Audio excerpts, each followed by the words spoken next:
Delegate just landed an endorsement from a major transit union who backed candidate Biden in 2020, by the way. And if elected, Carroll Foy would become our nation's first black woman governor. Let's go to NBC's Deepa Shivaram, who's got more for us from Petersburg, Virginia on this. Deepa, welcome. I know that you got a chance to catch up with Jennifer Carroll Foy. What did she tell you?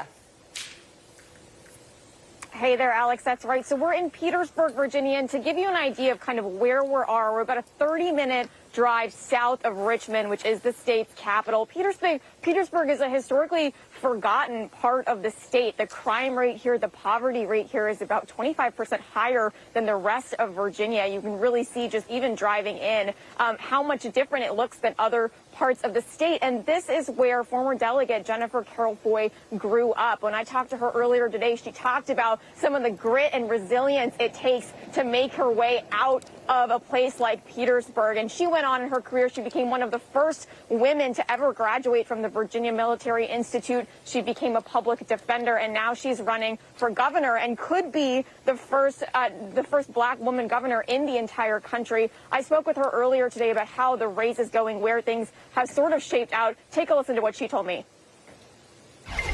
So I think that in the past, we had a lot to vote against. Donald Trump, his rhetoric, his divisiveness, but now Virginians are looking for something to vote for.